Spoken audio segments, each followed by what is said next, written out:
Bom, pessoal, então agora vamos aí para a nossa oitava aula. Agora sim que a gente vai começar a falar sobre as leis de Newton. Nessa aula de hoje eu vou apresentar a vocês a primeira lei de Newton, que é a lei da inércia, e a segunda lei de Newton, que é o F igual a ma. E a história dessas leis ou equações data como você está vendo aqui, 1687, esse númerozinho que está aqui. E isso foi publicado nesse livro aqui do Isaac Newton, ele está vendo ali, Newton, o nome dele, né? Filosofia Natural e Princípios Matemáticos. Ele, na verdade, nessa data aqui, ele lançou três livros, né?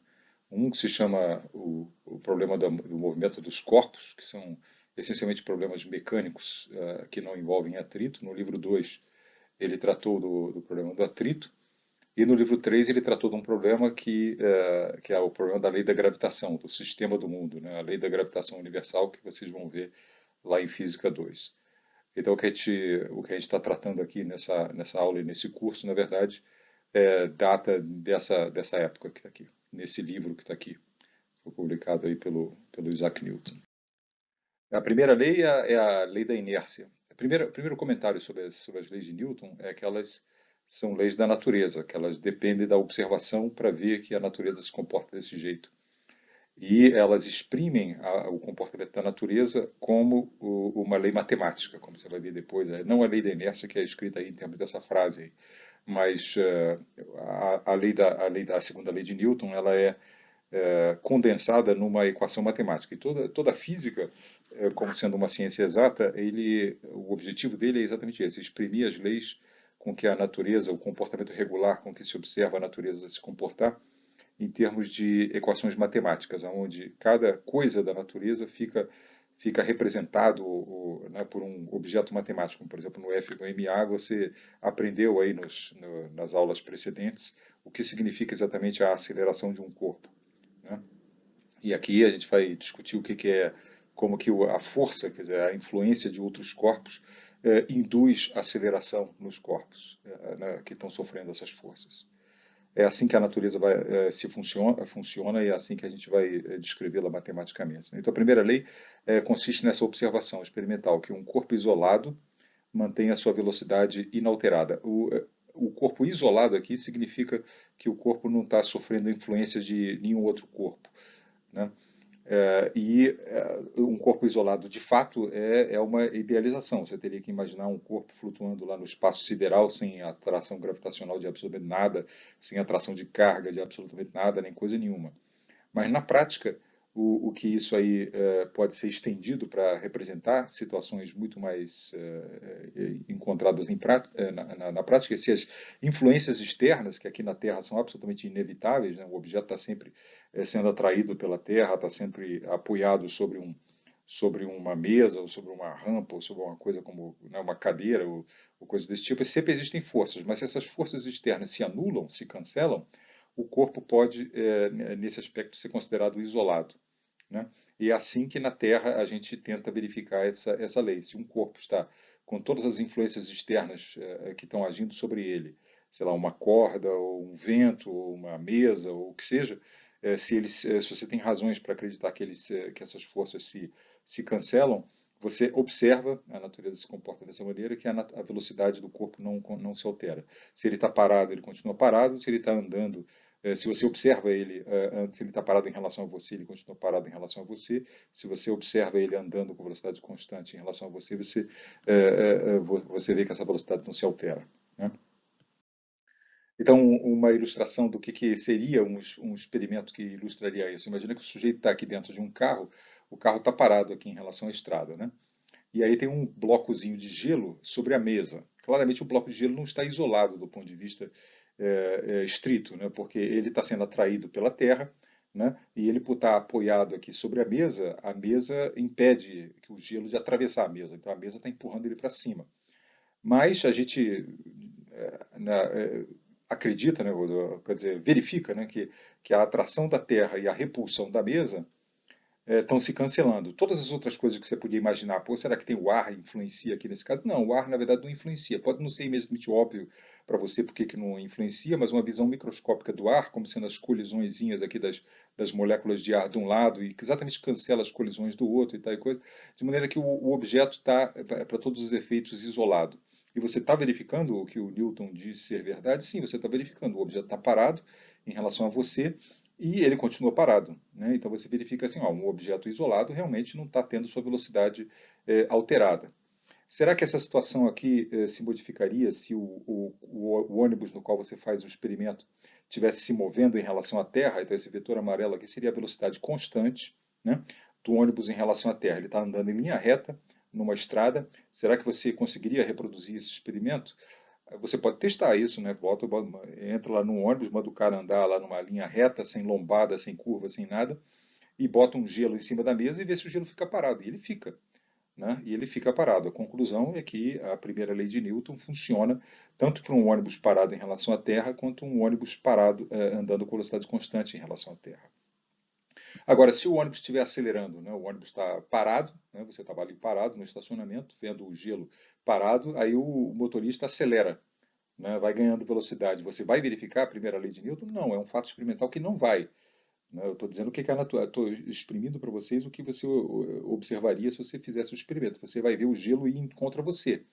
O gelo que para você está parado, do nada parece ganhar velocidade em relação a você. Né? No entanto, o gelo está isolado. Né? A terra, o puxão da terra para baixo o empurrão da mesa para cima, inclusive, são na direção vertical. Né? Não tinha como, é extremamente inconcebível como essas forças poderiam dar origem a essa velocidade. Então, a conclusão: o corpo isolado está tendo a sua velocidade alterada. A conclusão: a primeira lei de Newton não está funcionando para um ônibus acelerando em relação à Terra. Então isso aí, esse exemplozinho bem tosco aqui, serve para salientar o fato de que esse comportamento da natureza, expresso pela primeira lei de Newton, que um objeto não pode ter sua velocidade alterada se ele estiver isolado, ele funciona desde que a velocidade esteja sendo observada num referencial que é chamado inercial. A primeira lei de Newton, assim como a segunda e a segunda lei de Newton, também só funcionam em referenciais dessa natureza. E nessa aula de hoje eu vou estressar um monte esse tipo de situação para você não tentar aplicar nem a primeira nem a segunda lei em situações onde ela não pode, onde ela não se verifica. Né? Então tá bom. Então agora um filmezinho aqui que ilustra de maneira mais significativa, digamos assim, essa violação da primeira lei de Newton em referenciais não inerciais. Agora olha esse experimentozinho aqui. Está em inglês, tá? Mas eu vou parando aqui aos poucos. Então, o que você está vendo aqui que chama atenção é essa coisa esquisita aqui. A primeira coisa que eu quero.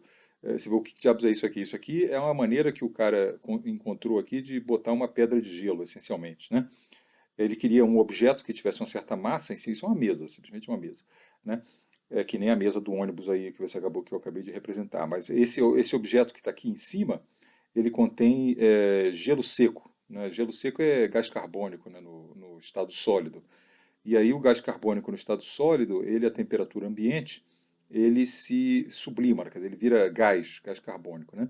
E aí tem um escapamentozinho de gás carbônico aqui por baixo desse disco, que faz com que esse disco esteja sobre a mesa sempre flutuando em cima de uma camada de ar. É a maneira que ele encontrou aí de eliminar o atrito aqui da situação. Você pensa nessa coisa aqui como se fosse uma pedrinha de gelo, simplesmente, ok?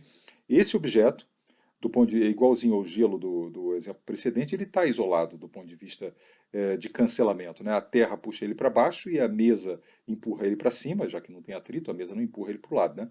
Só empurra ele para cima, então as duas coisas se cancelam, porque o bicho não está entrando nem na mesa, nem sai voando para cima. Né? Então esse bicho está isolado. Se ele está isolado, você teria que verificar, né, você tem que verificar, melhor dizendo, a primeira lei de Newton, quer dizer, uma velocidade que esse cara aqui eventualmente ganhe, não pode ser alterada quando ele está sob a ação apenas da mesa e da terra. É claro que quando você vira, você vai ver o cara empurrando o negócio aqui, né?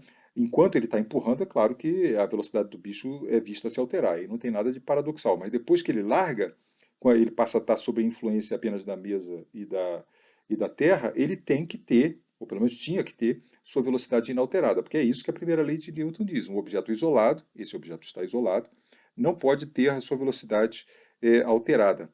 E o que você vê é isso aqui.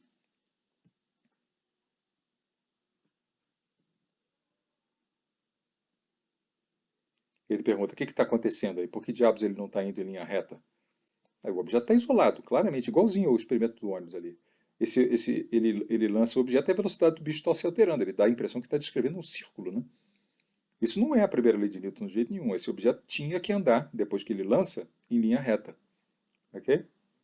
Então você está verificando aí, nessa situação aí filmada, uma violação clara da primeira lei de Newton. O objeto isolado, né, ele está tendo a sua velocidade alterada. Por que que isso acontece?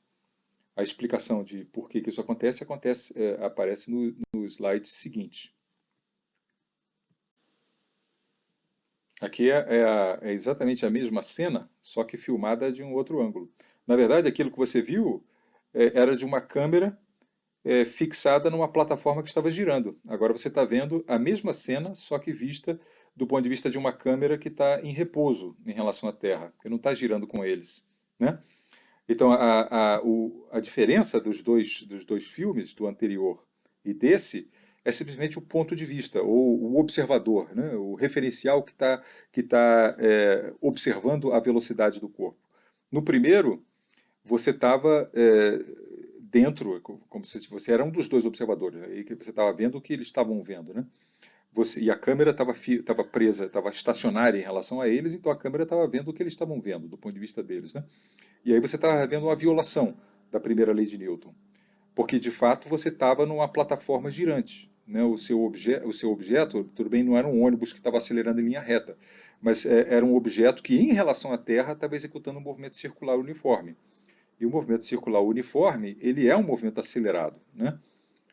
Tudo bem, não é em linha reta, mas eles não iam poder fazer o experimento num ônibus, acho que ia ser meio enrolado, mas é isso que eles fizeram. Eles se colocaram numa situação onde eles estavam acelerados em relação à Terra e observaram o que estava acontecendo com esse corpo isolado. O corpo isolado não mantinha a sua velocidade. Agora você está vendo a situação, quer dizer, o corpo isolado, não presta atenção nos caras, porque os caras estão girando simplesmente, você vai ver os caras girando, mas presta atenção no corpo. Depois que ele lança o corpo, esse corpo continua isolado. Da mesma situação, o corpo estar isolado não depende de quem está observando o corpo. Né? São as influências externas, se existe ou não existe. Não existe, nem antes nem depois. Só que agora o que você vê é o objeto andar em linha reta. É meio difícil de visualizar porque eles estão girando. Mas ele traça daqui a pouco no filmezinho aqui que o movimento do objeto é em linha reta. E aí você entende por que o objeto, do ponto de vista desse cara que está aqui, vai e volta para ele. Observa aqui. Agora você está no. Agora você está no referencial da Terra, né? E no referencial da Terra, os caras estão acelerados aí, né? Estão girando aí em relação a um ponto aí, e o objeto está isolado, mas ó, depois que ele lança está com velocidade constante. E você na Terra está vendo o objeto andar com velocidade constante. Você acha que não? Olha com atenção aqui o que está acontecendo aqui. Ele está andando exatamente em linha reta. Ele volta para a mão do sujeito simplesmente porque o sujeito deu a volta. Né? Mas depois que ele lançou, esse objeto em relação à Terra, de fato andou com velocidade constante. Né? Então, a conclusão: a primeira lei está sendo verificada do ponto de vista da Terra, mas não se verifica quando do ponto de vista de um objeto que está em movimento circular uniforme em relação à Terra. Assim como, eu argumentei, não se verifica quando o objeto isolado está sendo observado dentro de um ônibus acelerado em linha reta. Né?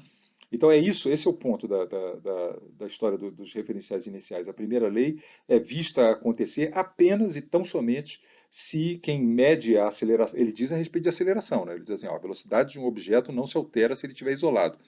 Quem mede essa velocidade tem que ser um observador inercial, né? Para que isso aconteça. E a gente está verificando que um observador inercial provavelmente um cara em repouso em relação à Terra, verifica muito apropriado, muito aproximadamente a primeira lei de Newton. Já um objeto, um observador que esteja acelerado em relação à Terra, seja em linha reta, que nem aquele ônibus que eu desenhei, ou seja em movimento circular, que nem esses caras aqui, não vê a primeira lei funcionar.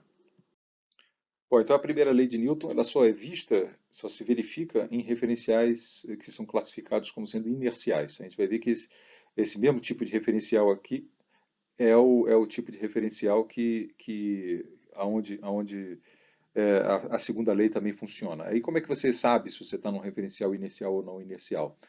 Bom, aí aparece um raciocínio que é um argumento que é um tanto circular, porque você diz assim, ó, a primeira lei de Newton só vale em referenciais inerciais e você sabe que está num referencial inercial quando você verifica a primeira lei de Newton, que é obviamente um argumento circular, mas é um argumento circular prático, porque você tem agora uma ferramenta para classificar referenciais. Se você bota uma pedra de gelo em cima de uma mesa e vê que a pedra de gelo fica estacionária, fica parada, né? Você vai dizer, não, eu estou num referencial inicial. Se você, que nem no ônibus lá, né? Um ônibus todo fechado, né? Você está lá, bota a pedra de gelo, e de repente a pedra de gelo vai e encontra você. Você diz, não, ó, eu estou num referencial que não é inercial, né? É assim que você classifica os referenciais inerciais ou não inerciais, pela validade ou não da primeira lei de Newton. E a pergunta é, será que é verdade, então, que realmente é isso que eu falei, que a Terra é realmente inercial? Qualquer tipo de pedra de gelo que eu botar em cima de uma mesa, em qualquer lugar da Terra, vai ser vista parada? Aí eu digo assim, ó, na verdade é quase isso. Na verdade, a pedra de gelo vai como que andar em relação a você, do nada, que nem a pedra de gelo no ônibus acelerado anda. Mas acontece que a aceleração que ela adquire devido à não inercialidade da Terra é tão pequenininha, mas tão pequenininha, que você praticamente conclui, né, se você observar o corpo sem muita, digamos assim, detalhe, você acredita que a velocidade dele não está se alterando, porque a aceleração que o pedra de gelo isolada adquire na superfície da Terra é muito pequenininha. Como é que eu argumento com vocês que de fato é isso? Olha aqui a aceleração que a rotação da Terra pode induzir numa pedra de gelo isolada em cima de uma mesa. A magnitude da aceleração devido à rotação da Terra, do ponto de vista do centro da Terra, por exemplo, todos os pontos da superfície estão executando movimentos circulares uniformes, né?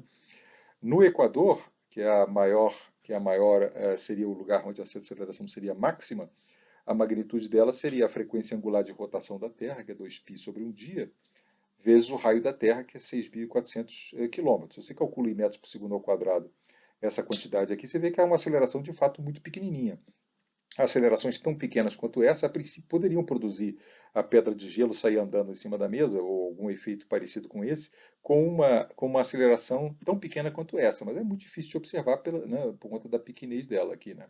E o movimento de rotação da Terra em relação ao Sol também é capaz de produzir acelerações também? Sim, a princípio sim. Por exemplo, do ponto de vista do Sol, né? A Terra está executando um movimento que é mais ou menos circular uniforme. A elipsidade da órbita da Terra é muito pequenininha, né? Então você pode estimar a aceleração devido à translação da Terra, a aceleração vista do ponto de vista do Sol, né? Como sendo ômega 2 vezes a distância do Sol à Terra. A frequência angular de rotação da Terra é bem menor do que 2π sobre um dia, é 2π sobre um ano, né, ao quadrado, e essa distância que está aqui é muito maior também, né, 1,5 vezes 10 a 11 metros, a distância do raio médio da órbita da Terra. E aí isso produz uma aceleração ainda menor do que essa.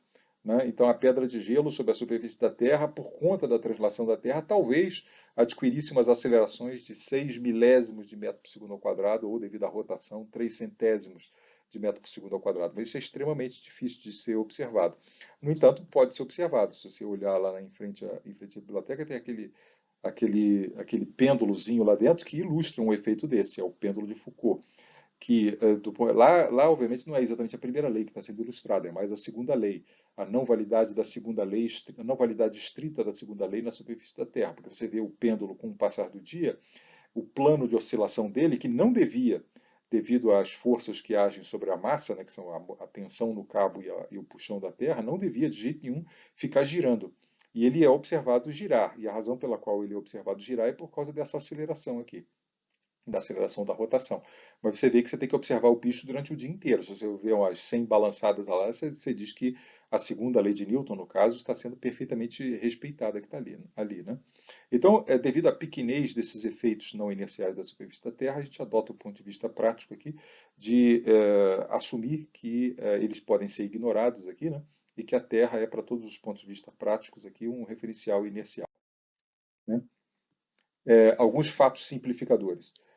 Um referencial com velocidade constante em relação à Terra é também razoavelmente inercial, né? Se a Terra é inercial, não significa que você vai ter que fazer sempre os experimentos para verificar a primeira lei em relação à Terra. Qualquer referencial que se move com velocidade constante em relação a um referencial inercial também é inercial.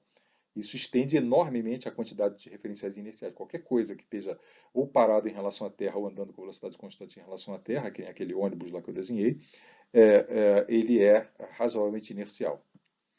E um referencial em relação acelerado em relação à Terra não é inercial. E o exemplo é aquele do primeiro slide lá do ônibus acelerando linearmente com uma aceleração em relação à Terra ou do carrossel girando, que está em movimento circular uniforme em relação à Terra. Esses referenciais aqui, o ônibus vê o sujeito parado no ônibus acelerado em relação à Terra, vê o gelo andar em direção a ele, que claramente é uma violação da primeira lei, e o carrossel girando acontece aquele negócio, né? A pedra de gelo dá a impressão que está fazendo uns círculos, né? Que claramente não devia, ele devia estar andando em linha reta, né? Depois que o gelo é lançado, ele tinha que estar andando em linha reta, dá a impressão que ele está executando um círculo, é por conta da não inercialidade do ônibus acelerado em relação à Terra ou do carrossel girando em relação à Terra. Bom, agora a gente vê a segunda lei de Newton, que diz o que. Então, a primeira lei de Newton diz que um objeto isolado, quer dizer, sem sofrer a ação de nenhuma influência externa ou nenhuma força, né, ele permanece com a velocidade dele inalterada. A segunda lei diz o que acontece quando o objeto está sujeito a uma força resultante, quando ele não está isolado. Aí o que se observa, o comportamento natural, é que na natureza se observa que o corpo sujeito a uma força resultante, que portanto não isolado, ele adquire uma aceleração. Essa é a observação.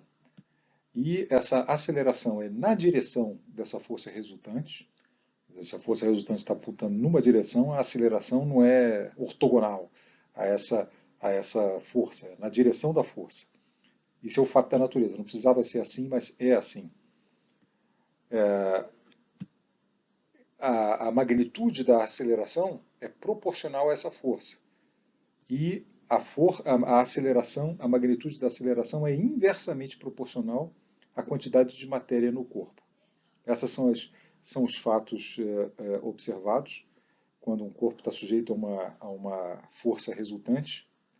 E esses três fatos naturais são resumidos nessa equação vetorial aqui, que o vetor da força resultante, quer dizer, a soma vetorial de todas as forças resultantes, é igual à massa do corpo, a massa inercial que se chama, que é proporcional a essa quantidade de matéria do corpo aqui, que contém essa informação sobre a quantidade de matéria no corpo. Né? Uma molécula tem um M pequenininho, uma bola de gude tem uma massa muito maior, um elefante tem uma muito maior. Né?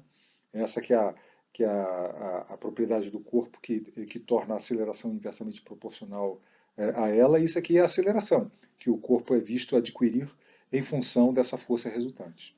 Então é isso. Essa é a segunda lei de Newton. É uma observação experimental. Isso aí. Isso aí não era para ser assim, você precisa observar o comportamento da natureza para ver que é assim que funciona. Podia acontecer outra coisa. Podia ser que, sujeito a uma série de forças, não fosse a aceleração que fosse proporcional à força resultante. Sim, por exemplo, sei lá, a derivada da aceleração, que nem tem nome porque exatamente não aparece em lei, em lei física nenhuma. Podia ser, mas não é. É a aceleração, é a taxa de variação da velocidade do corpo que é proporcional à força a força que age sobre o corpo. Né? Bom, enfim, e aí esses três pontos então da segunda lei são observações experimentais. Por exemplo, o primeiro fato de que a aceleração se dá na direção da força. Quer dizer, se você tem um objeto aqui, né, e executa a força líquida, a força vermelha aqui é a força líquida, é a única força que está agindo sobre o corpo ou a soma vetorial de todas as forças resultantes. Né?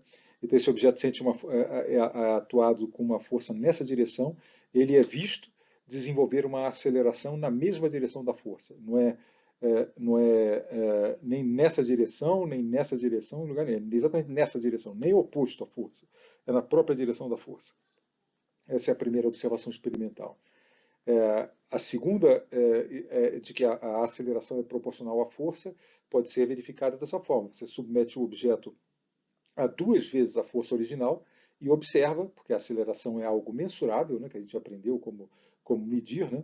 Você mede a posição do objeto em vários instantes de tempo, você consegue medir a aceleração dele, é uma grandeza cinemática, né? Que a gente discutiu aí nas 7 aulas precedentes. Então, se você dobra a força, o que se verifica é que a aceleração também dobra. Ok?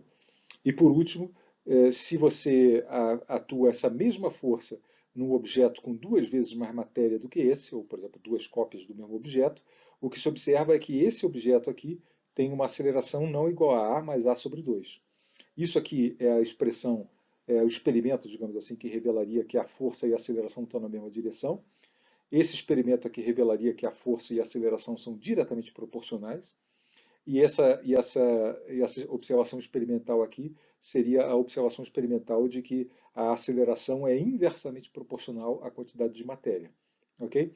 E aí o resumo matemático de todas essas 3 expressões é exatamente F igual a ma. O vetor F, que é a força resultante que está agindo sobre o corpo, é igual a m, que é a massa proporcional à quantidade de matéria do corpo, vezes a aceleração observada.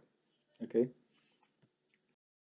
Agora um comentário sobre o que é essa massa, essa quantidade de matéria que entra no F igual a ma. Que propriedade dos corpos é exatamente esse m aí, né, que exprime a resistência que um corpo impõe em ganhar a aceleração de uma determinada força. Eu vou contrastar esse m do F igual a ma, que a gente chama de massa inercial, com o m que a gente chama de massa gravitacional, que aparece na força que outros objetos massivos fazem gravitacionalmente num corpo. Né? Então, o primeiro comentário é o seguinte: a força que a Terra faz em um corpo, a força para baixo que a Terra produz, é proporcional também à quantidade de matéria do corpo. Né? Tente levantar um elefante e uma formiga e se convença de que isso é isso que acontece. A Terra puxa com tanto mais força com quanto mais matéria o objeto tem.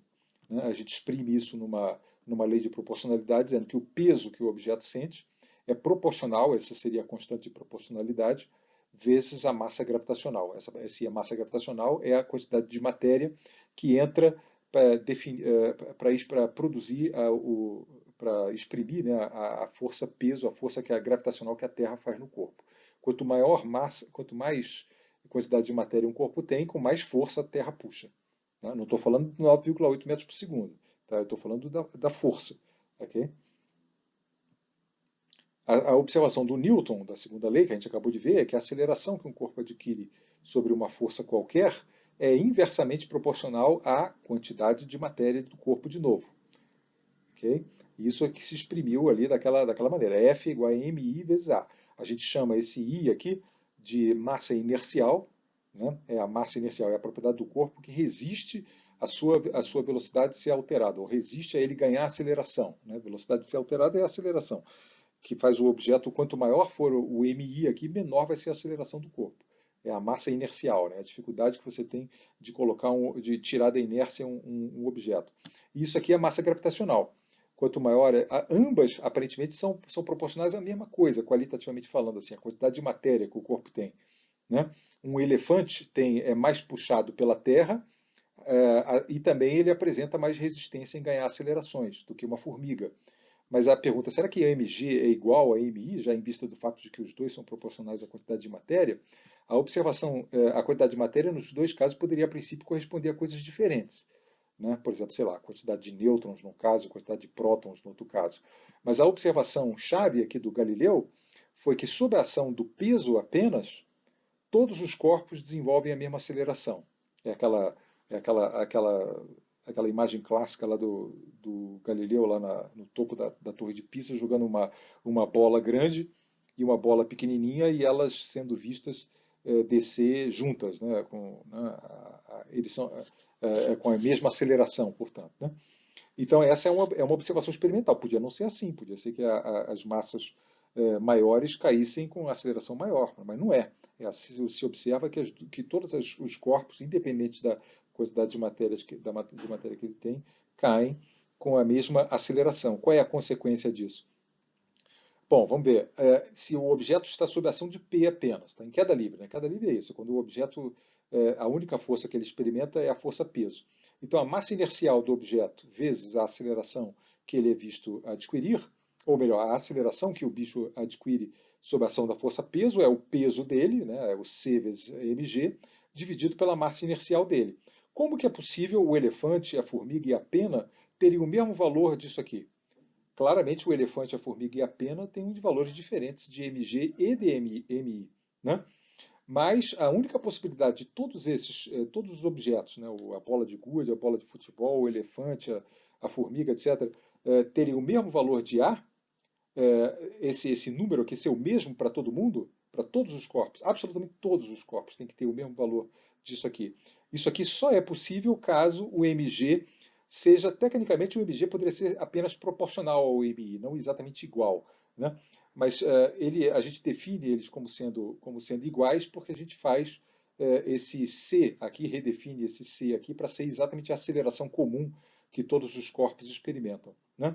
E aí, dessa forma, realmente, o mg e o mi de todos os corpos é igual. A pena tem um certo mg igual ao seu mi. O elefante tem um mg diferente, mas o mi do elefante é igual ao mg do elefante. O mg do tijolo é igual ao mi do tijolo, né? O mi da bola de gude e o mg da bola de gude são iguais.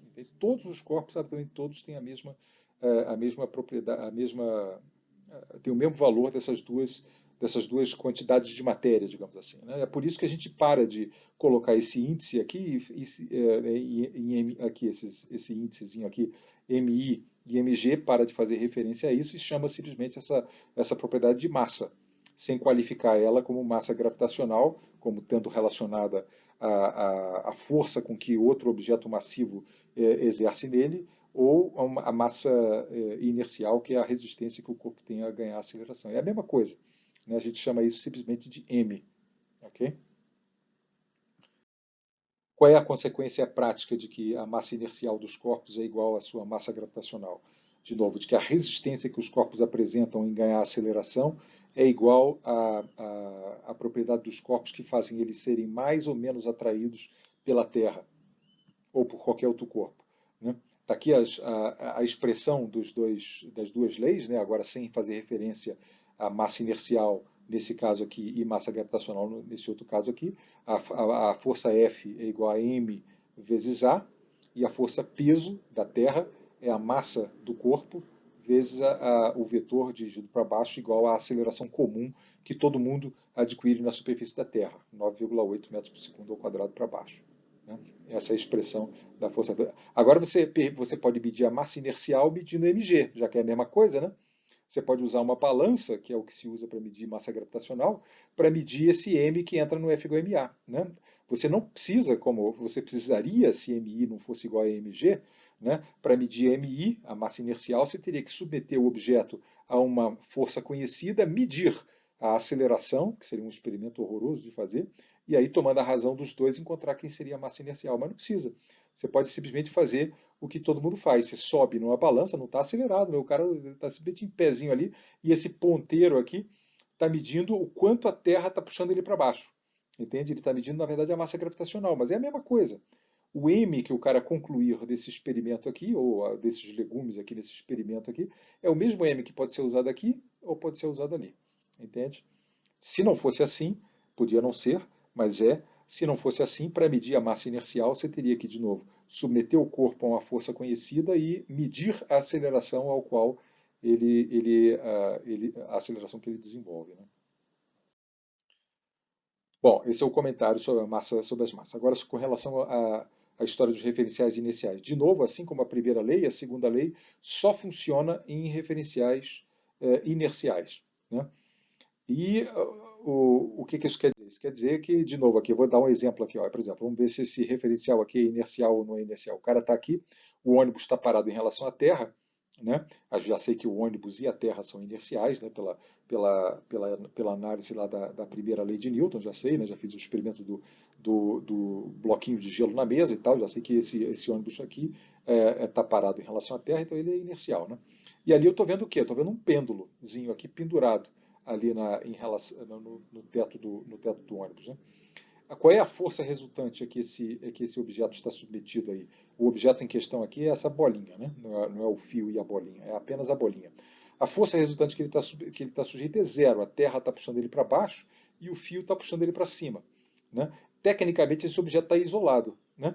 E o que esse cara aqui está vendo? Esse cara está vendo esse objeto aqui sem aceleração nenhuma, né?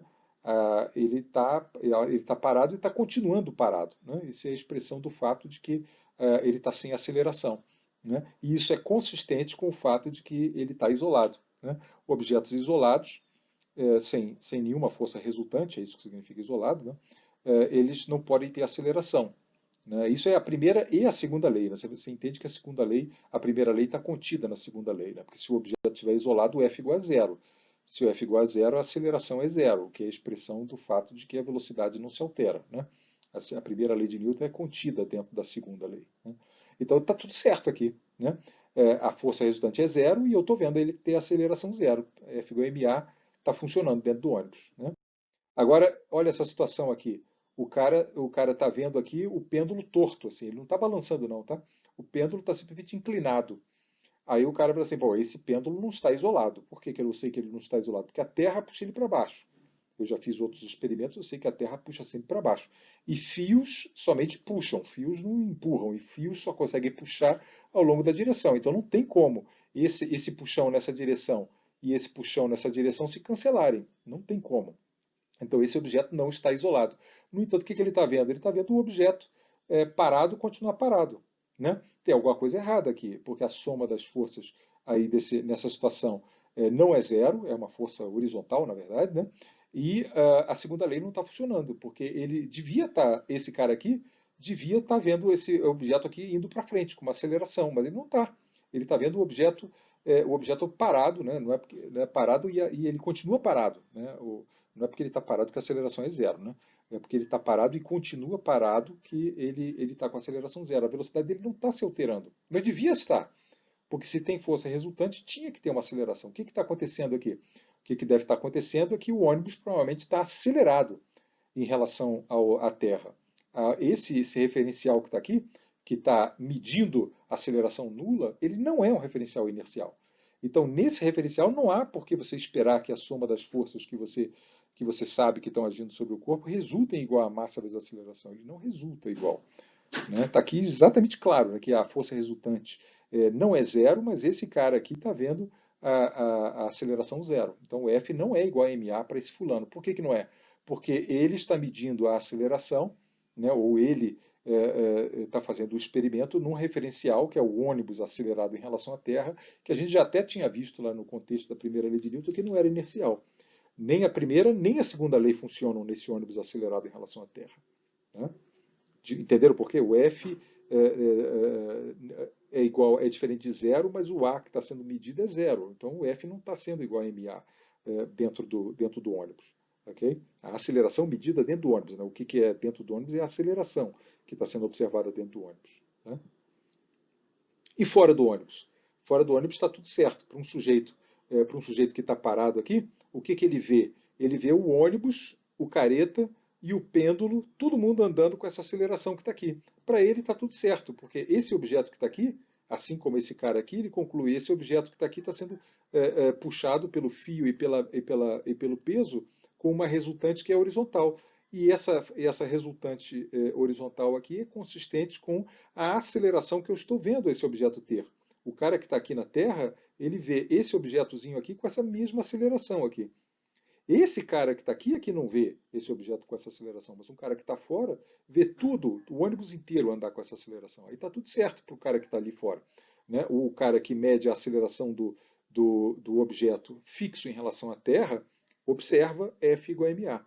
O cara que está aqui dentro, que mede a aceleração dentro de um referencial não inercial, vê um F que é diferente de m vezes a aceleração que ele mede. Né? A chave do referencial é que, dependendo do observador, né, ele vai medir acelerações diferentes. Quem for inercial vai ver que a força corresponde à aceleração que ele mede. Quem estiver no referencial que não é inercial vai medir uma aceleração que não vai corresponder à força a que o objeto está sujeito. Entende?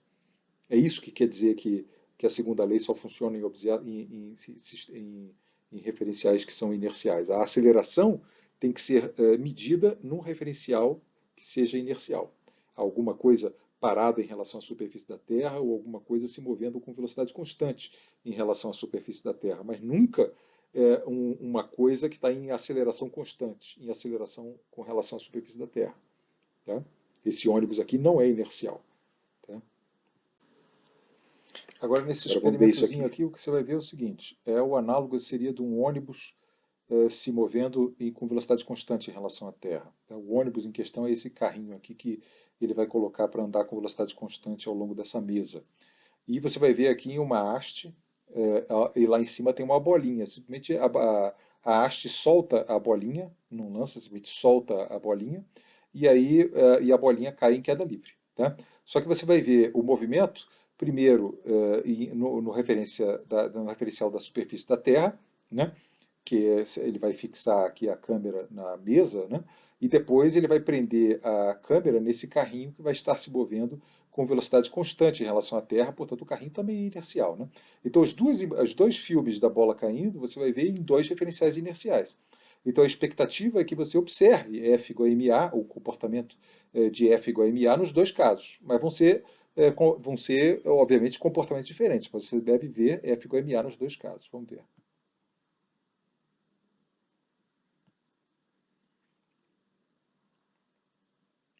Então tá ali, ele prendeu a bolinha lá em cima, agora ele vai fixar aqui a câmera na mesa, né? Então é o que você está vendo, você está vendo lá, quando ele passa num certo ponto ali, a bolinha é solta, tá? Vamos ver o que a gente vai ver. Mas o carrinho vai estar andando em relação à terra para a direita. Olha lá o carrinho andando para a direita, a bolinha também, e aí a bolinha cai, né? O que você fica ele vai traçar agora uma trajetória da partícula, e você vê que é uma parábola. Né? Por que, que é uma parábola? É uma parábola porque era o que esperado. Né? A bolinha, quando foi solta, do ponto de vista desse referencial aí, que é do ponto de vista da superfície da Terra, ela tinha uma velocidade horizontal, que era a velocidade horizontal do carrinho todo. Né? E você sabe lá, que a gente viu isso lá no capítulo 4, né, que quando você lança em queda livre um objeto com uma velocidade horizontal, ele descreve essa parábolazinha que está aqui. Né? Ele descreve essa parábolazinha e é o que você viu. Né? Então você está vendo F igual a ma? Certamente, eu estou vendo F igual a ma.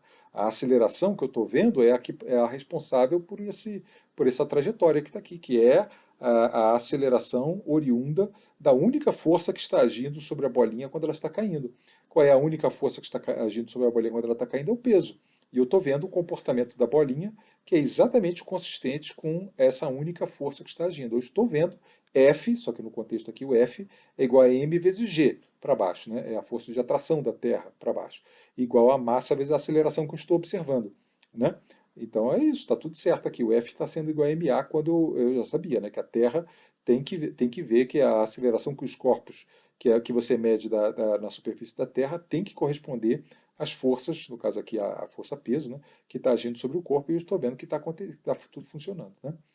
Agora ele vai prender a câmera no carrinho, como se você estivesse dentro do ônibus, onde alguém solta uma bola lá no teto, né? E o que você vai ver, você já sabe, né? O que você vai ver do ponto de vista do ônibus, você simplesmente vai ver o troço cair na vertical.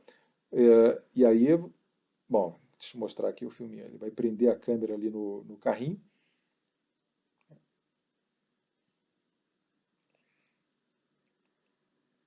O carrinho, de novo, está andando com velocidade, vai ser posto para andar com velocidade constante em relação à Terra, em relação à mesa, né, em relação à Terra. Tá? Não tem nada de bizarro aí nesse negócio, não. O carrinho é inercial porque ele está andando com velocidade constante em relação à Terra. Então eu devo ser capaz de verificar F igual a ma, mesmo para essa câmera aqui que está andando com velocidade constante em relação à Terra. Vamos ver se eu vou ver F igual a ma. Está ali, é isso que eu estou vendo. O que eu vou ver aqui? O objeto cair verticalmente, né? Em relação ao desculpe, em relação ao meu sistema, peraí, deixa eu mostrar aqui. Aqui, o objeto cai verticalmente. Isso é F igual a ma? É, claro que é F igual a ma, só que a diferença em relação ao caso precedente é unicamente devido ao fato de que a bolinha no referencial do carrinho ela não tem velocidade nenhuma. Né? Então você está vendo uma queda livre puramente vertical. Né? Quando você solta uma coisa sem velocidade nenhuma, você vê ela cair na vertical, que nem você está vendo ela cair. Mas a aceleração com que ele está descendo aqui é exatamente o que deveria ser. porque a única força que está agindo sobre o corpo aqui é o peso. Tá? Então, nos dois casos, tanto quando você viu o fenômeno do ponto de vista da superfície da Terra, a aceleração que você observou era 9,8 para baixo. E quando você está no referencial do carrinho andando com velocidade constante, você também vê a aceleração para baixo, 9,8. As duas acelerações, né, quer dizer, a mesma aceleração, é na mesma direção da força que a Terra está fazendo. Então você está vendo F igual a ma tanto na Terra quanto no carrinho que está andando com velocidade constante em relação à Terra. Mas se o carrinho estiver acelerado, aí sim, aí você não vai ver F igual a ma, você vai ver algo comportamento esquisito. Sempre que você mede acelerações em referenciais não inerciais, você vê um comportamento que não condiz com as forças que estão agindo sobre o corpo. Então vou repetir, ele vai repetir aí o experimento, só que agora o carrinho vai estar acelerado em relação à Terra.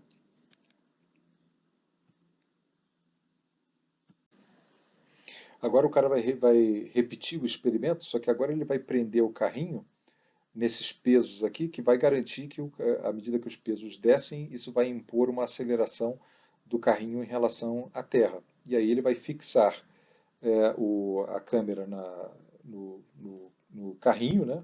E aí vai ver como é que a bolinha cai, né? Isso aqui seria o análogo do ônibus acelerando, né? Você vai ver alguma coisa estranha, você não vai ver F igual a ma. Embora a bolinha, depois que ela é solta do suporte, ela está apenas sob a ação da atração da Terra. A Terra está puxando ele para baixo. Tá? Então eu devia haver um comportamento associado a uma aceleração para baixo. Vamos ver o que acontece aqui. Isso aqui é mostrado aqui, mais ou menos.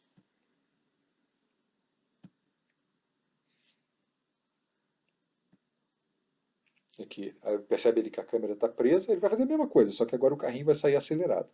Né?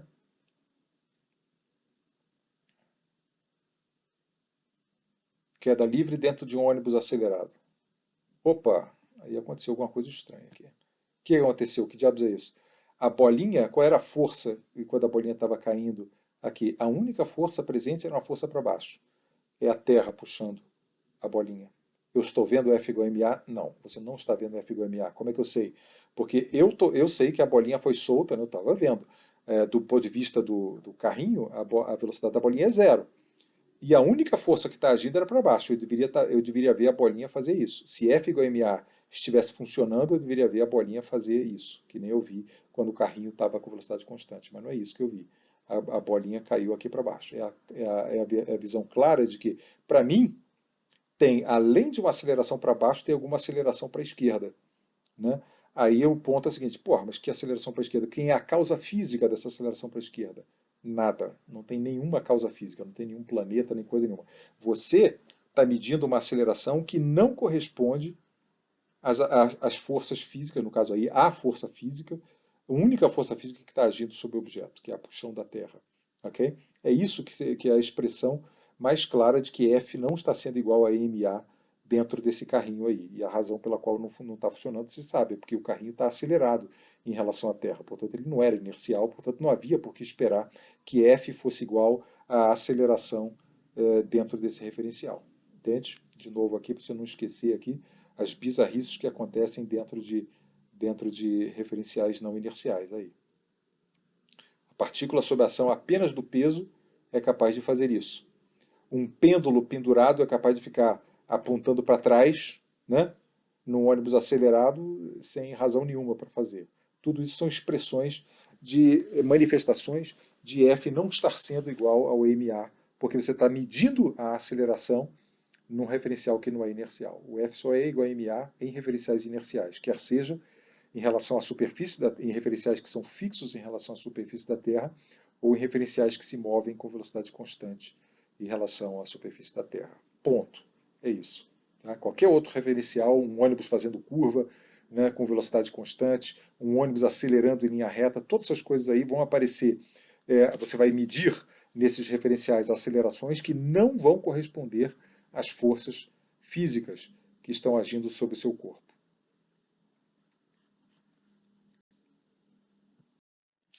Bom, então vamos continuar então aqui com essa história aí dos referenciais inerciais ou não inerciais. A pergunta aqui é a seguinte: a gravidade na estação espacial, todo mundo já viu aquelas imagens daqueles astronautas dançando lá nas naves espaciais que estejam orbitando em relação à Terra, né? Vamos entender o que está acontecendo ali. A pergunta, aqui está representada aqui a Terra, né, e uma estação orbital aqui, executando sua órbitazinha aqui em torno da Terra, e uma coisa ali dentro da estação. A estação orbital aqui é esse triângulo, né? E essa aqui é uma coisa lá que esteja flutuando, que a gente vê flutuando dentro da nave, né? Esse objeto aqui, a única força que ele está sujeito, né, que ele está flutuando ali dentro da nave, é o puxão da Terra. Como ele está próximo à Terra, né, ele está sendo puxado pela Terra. Muitas vezes a pergunta que eu estou falando é se tem gravidade. Sim, claro que tem gravidade. O objeto não está tão distante assim da superfície da Terra para o puxão gravitacional da Terra ser desprezível de forma alguma. Então, esse objeto aqui, ele está sendo puxado pela Terra e quando observado da superfície da Terra, está tudo certo. Ele está girando, assim como a nave espacial inteira, executando um movimento circular uniforme, e quem está dando a aceleração centrípeta para ele é a força, m vezes g, é o puxão da Terra sobre ele. Não tem nada de errado. Você aqui da superfície da Terra, como sempre acontece, verifica F igual a ma. Qual é a força que você vê aqui? É a força gravitacional do objeto. Qual é a aceleração que você vê? 9,8 para baixo. E qual é a consequência dessa aceleração que você vê? É um movimento circular uniforme, está tudo certo. Né? Agora, o problema é quando para alguém na Terra, a segunda lei funciona. Agora, para alguém na nave, né, ele vê o objeto parado e continuando parado, quer dizer, ele, portanto, não vê o objeto com aceleração nenhuma.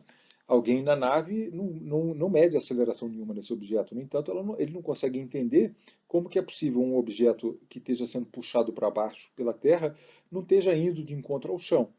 Né? Isso há uma violação da segunda lei na nave. E a razão pela qual está havendo uma violação é claramente porque a nave não é um referencial inercial.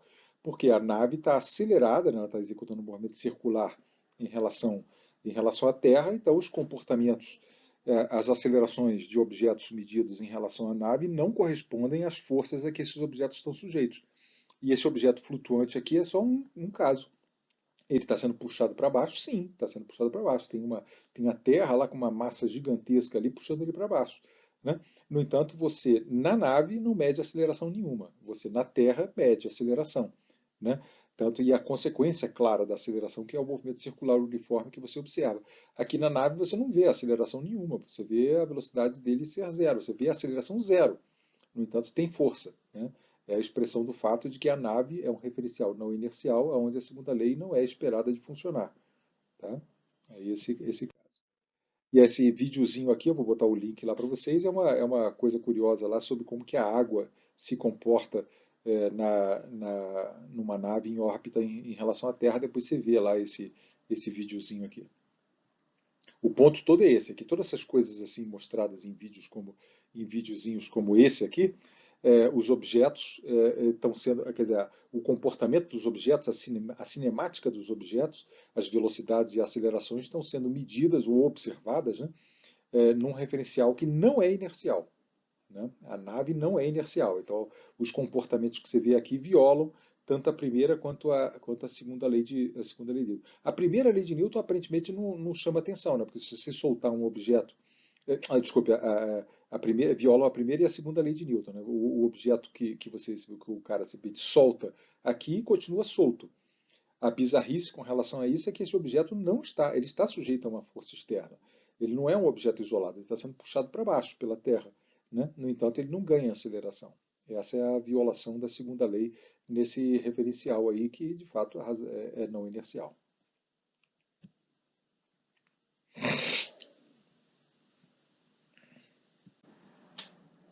Aqui um outro exemplo. Isso aqui é um cartoon, né? Um desenhozinho de um desses brinquedos de criança que ficam girando, né, em relação à Terra, né? Esse objeto, esse referencial aqui está girando em relação à Terra, e você vai ver 3 bolinhas ou 4 bolinhas, eu acho, que vão ser soltas aqui nessa plataforma que está girando em movimento circular uniforme. E você vai ver esse movimento resultante de 2 pontos de vista. Primeiro, do ponto de vista da Terra, né? e depois do ponto de vista do referencial girante mesmo, né? Na Terra, eu espero ver o comportamento consistente com F igual a MA. E fora, e quando eu me colocar aqui no referencial do objeto, eu espero ver alguma bizarrice acontecer. Quanto às forças que estão agindo sobre o objeto, as bolinhas vão estar girando aqui na superfície da mesa, né? Então, tecnicamente, essas bolinhas estariam isoladas, no sentido de que, embora elas sejam puxadas para baixo pela Terra, a força para cima da mesa cancela. Então, o comportamento esperado num referencial inercial para essas bolinhas é um comportamento de velocidade constante. Tá? Vamos ver se é isso que acontece do ponto de vista da Terra e do ponto de vista do referencial girante. Aqui, primeiro, do ponto de vista da Terra. Aqui.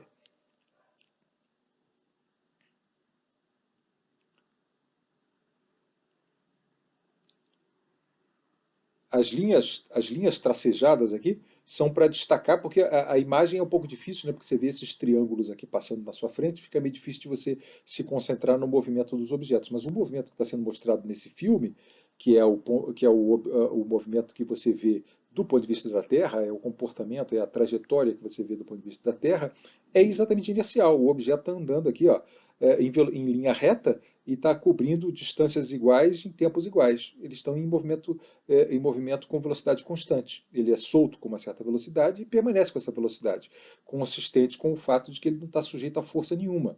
Né? A força da Terra está sendo cancelada pela força normal do piso do negócio. Então você está observando F igual a MA. Né? A F é igual a zero e eu estou vendo A igual a zero. A expressão do A igual a zero está se manifestando nesse movimento em linha reta aqui de velocidade constante. Tá certo? Agora a mesma coisa, exatamente a mesma situação, agora vista do ponto de vista da plataforma que está girando. Aí você não vai ver os triângulos se mexerem porque a imagem aqui vai focar aqui nessa fatia amarela aqui do negócio. Vamos ver o que alguém no referencial girante vê. As bolinhas foram lançadas e não andam em linha reta. Fazem uma curva totalmente inexplicada. É o mesmo efeito daquela que foi mostrado lá no início, né, daqueles objetos lá, aqueles discos lá naquela mesa girante lá, fazendo curvas. É exatamente a mesma situação. Essas bolinhas aqui não estão sujeitas a força nenhuma. A conclusão sobre a força é independente do referencial, né? Porque tem a Terra puxando para baixo e a mesa empurrando para cima, e cancela. E nenhuma dessas duas forças poderia gerar essa curva que você está vendo as bolinhas fazendo. Essas bolinhas estão aceleradas. Né? Elas estão fazendo curva, então elas estão aceleradas. E a causa física dessa aceleração é nenhuma. Você não consegue apontar uma causa física para essa aceleração. As únicas forças físicas que estão agindo são verticais. Não conseguem explicar esse movimento. Por quê? O que está acontecendo? É porque você está medindo um movimento, ou observando um movimento, né? Ou medindo uma aceleração, num referencial não inercial. Então a aceleração que você vê, que é diferente de zero aqui, não corresponde à força a que os objetos estão sujeitos, que é zero. Aqui em qualquer referencial, né, a força é independente, você pode concluir sobre as forças que o objeto está sujeito independente do referencial. Então força zero, mas aceleração não zero. F não está sendo igual a ma, e eu entendo por quê. Porque eu estou medindo essa aceleração num referencial que não é inercial, que está girando em relação à Terra. Né? Uma coisa que esteja girando em relação à Terra está acelerado em relação à Terra. Então ele não é que nem o ônibus acelerado, né? Que nem aquela, enfim, ele não observa F igual a MA. É isso que você está vendo aqui. E curiosamente essas curvas aqui que você vê na superfície são semelhantes a